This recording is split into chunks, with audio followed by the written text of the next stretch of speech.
Good morning student. बेटा आज मैं आप लोगों को पढ़ाऊंगी संस्कृत रीडर में चैप्टर 2 दुर्बुद्धि की निष्पत्ति। पिछले वीडियो मैंने आपको इस चैप्टर के वर्ड मीनिंग और इस चैप्टर को कहानी के रूप में समझाया था। आज हम इसका अनुवाद पढ़ेंगे बेटा, तो आप लोग देखिए अपनी बुक्स में, अपनी बुक निकालिए और अनुवाद देखिए। मैं इसका आपको एक पैराग्राफ पढ़ा चुकी थी, दोबारा रिपीट कर रही हूँ, ध्यान पर देखना। अस्ति मगध देश से फूलोत्पल नाम में सर है। मगध देश में फूलोत्पल नाम का सरोवर है। तत्र संकटो विकटो चांसो निवसत है। वहां संकट और विकट नाम के दो हंस रहते हैं। कंबुगिरि नाम के कयो मित्रम एके कुर्म अपि तत्रे प्रतिवस्ति इसमें। वहां पर कंबुगिरि नाम का एक उनका मित्र कछुआ वो भी रहता था।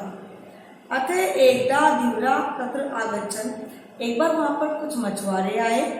ते एकत्र उन्होंने कहा, वयम स्वयं मत्स्य कुर्मादिना मारिष्यामि, हम सब कल यहाँ आकर मछली कछुए सबको मार देंगे।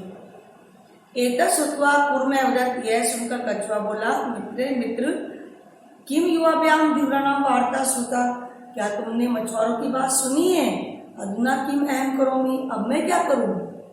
हंसो अवदत्तम, हंस बोले, प्रातः यद उचित कर्तव्यम, सुबह उचित कार्य करेंगे, जो भी करनी होगी कार्य उपाय सुबह करेंगे।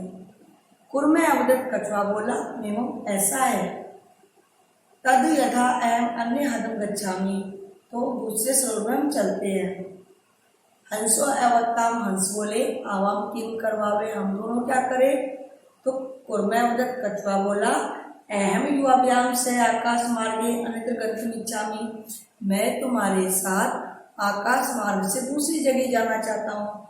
मैं तुम्हारे साथ आकाश मार्ग से दूसरी जगह जाना चाहता हूँ। हंसो अवत्ताम, हंस बोले, अत्र क्या उपाय? यहाँ ये मतलब क्या उपाय है, किसके जरिए हम तुम हमारे साथ आकाश मार्ग पे जा सकते हो? तो कच्छपवंती, कछुआ बोला, युवाम काष्ठदंडम एकम चंचुवादायिकाम, तुम दोनों लकड़ी की एक डंडी को अपनी चोंच में धारण कर लेना, चोंच से पकड़ लेना। अहम काष्ठदंड मध्य अवलंबे युग्यो पक्षबले सुखेन गमिष्यामि, और मैं उस लकड़ी को बीच से पकड़कर तुम दोनों के पंखों के सहारे सुखपूर्वक उड़ जाऊंगा। हंसो एकतम, हंस बोले, संभवती ऐसे उपाय, ये उपाय तो संभव है, मतलब ऐसा हो सकता है कि हम लकड़ी को किनारे से पकड़ ले, तुम बीच से पकड़ के हमारे साथ उड़ जाओ। किंतु अत्र एके अपायो अपि वर्ते, किंतु यहाँ पर एक हानि भी है। अपाय मतलब हानि, नुकसान, किंतु यहाँ पर एक हानि भी है। अपाय मतलब हानि।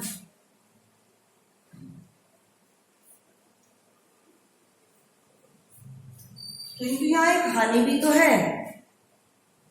अवयम नियमाने त्वाम अवलोक्य जना किंचित वदिष्यति एव, हमारे द्वारा तुमको ले जाते हुए देखकर, हमारे द्वारा तुमको ले जाते हुए देखकर लोग कुछ ना कुछ तो बोलेंगे।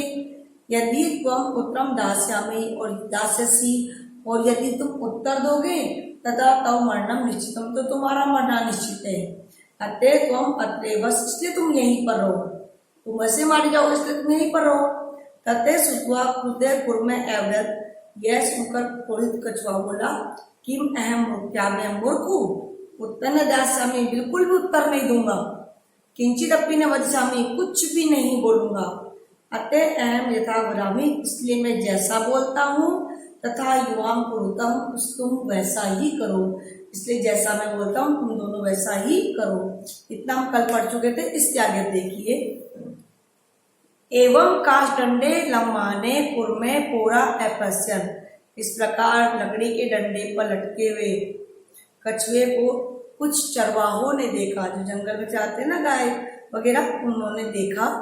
पश्चात धावर, और उसके पीछे पीछे दौड़े, अवदंचे, और बोले, किसके पीछे? उड़ते हुए कछुए को देखकर उसके पीछे पीछे दौड़े और बोले, अहो अरे महज आश्चर्य, अरे तो बहुत बड़ा आश्चर्य है।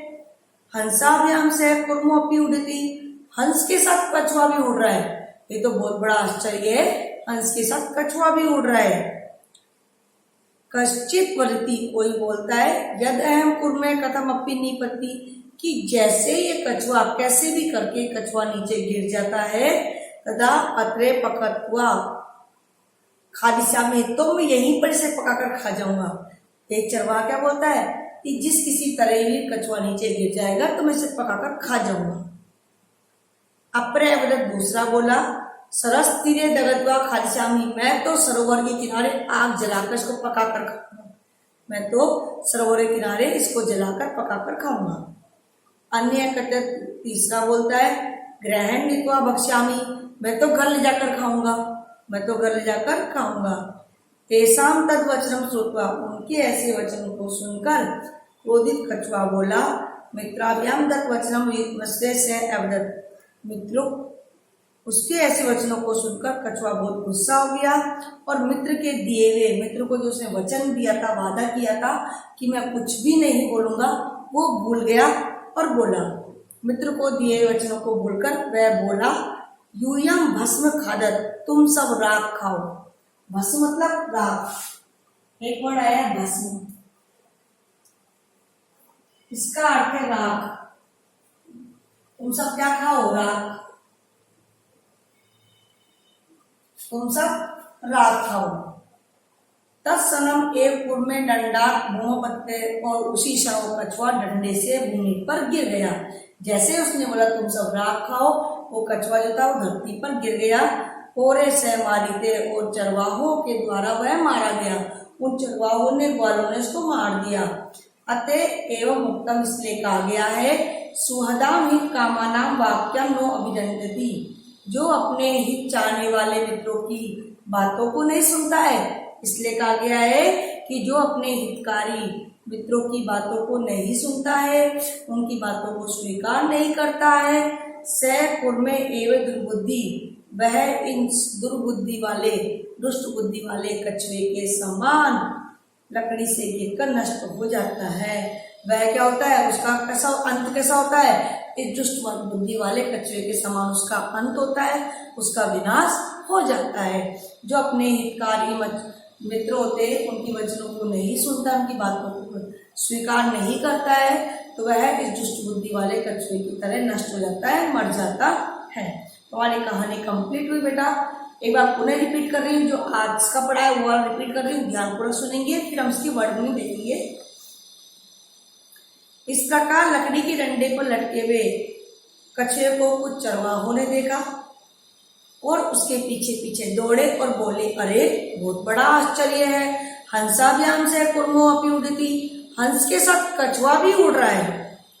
कश्चित वृत्ति, कोई बोला, यद हम कुर्मे कथम अपनी निपतति, की जैसे भी एक कछुआ किसी भी तरह नीचे गिरता है, तदा अत्रे पकड़वा खादिष्यामि, तो मैं यहीं पर से पकाकर खा जाऊंगा। अपर अवदत दूसरा बोला, सरस तीरे दगदवा खादिष्यामि, मैं तो इसे सरोवर के किनारे पर पकाकर खाऊंगा। अन्य कटक तीसरा बोलता है, ग्रहण नीत्वा भक्ष्यामि, मैं तो घर ले जाकर खाऊंगा। तेषां तद वचनम श्रुत्वा कुर्मे क्रुद्धे जाते, उनके इस वचनों को सुनकर कछुआ बहुत गुस्सा हो गया। मित्राभ्याम दत्त वचनम विमर्शे विस्मृते से अवदत्, और मित्र को दिए हुए वादों को भूलकर वह बोला, जिसने मित्र को वादा किया था कि मैं कुछ भी नहीं बोलूंगा, इस वचनों को, इस वादे को भूल गया और बोला, यूयम भस्म खादत, तुम सब तो राख खाओ। तत्सनम कुर्मे दंडात, और उसी समय वह कछुआ डंडे से नीचे धरती पर गिर गया। कोरे से मारी थे, चरवाहों के द्वारा वह मारा गया, ग्वालों के द्वारा वह मारा गया। इसलिए कहा गया है, जो अपने हितकारी मित्रों के वचनों को नहीं सुनते हैं, जो व्यक्ति अपने हितकारी मित्रों के वचनों को नहीं सुनते। हितकारी मित्र कौन होते हैं? जो अपने मित्र का भला चाहते हैं। हितकारी मित्रों के वचनों को नहीं सुनते हैं, वह इस दुष्ट बुद्धि वाले कछुए के समान नष्ट हो जाते हैं, या उनका इस दुष्ट बुद्धि वाले कछुए के समान विनाश हो जाता है। देखिए वर्ड में, सर यानी तालाब, कुर्म यानी कछुआ, प्रतिवस्ती इसमें रहता था, दीवरा मतलब मछुआरे, मत्स्य कुर्मादि नाम मछली कछुए, मारिशा में मारेंगे, मेवामैनी ऐसा नहीं, अदमनी तालाब को हरिताम धारण करे, पक्षबलिन पंखों के बल से, अपाय मतलब हानि, नेमान ले जाते हुए, अवलोक के देखकर, लम्बा लटकते हुए, उड़ते उड़ रहा है, विस्मरते भूलकर, अस्मन राख स्वदा मित्रों की हितकाम कल्याण की इच्छा, अभिनंदती स्वीकार करते, दुर्बुद्धि दुष्ट बुद्धि वाला। तो आज चैप्टर कंप्लीट हुआ अनुवाद इसका। तो आप घर से इसके वर्ड मीनिंग करने, अनुवाद करने। कल हम आपको इसके क्वेश्चन आंसर्स करवाएंगे बेटा। तो आप घर से कहानी के रूप अच्छी तरह याद करना और इसका अनुवाद मैं आपको भेज दूंगी। ठीक है बेटा, तो आज का इतना ही काफी है। आप लोग घर से उसको कहानी को अच्छी तरह लर्न करोगे, याद करोगे। Thank you.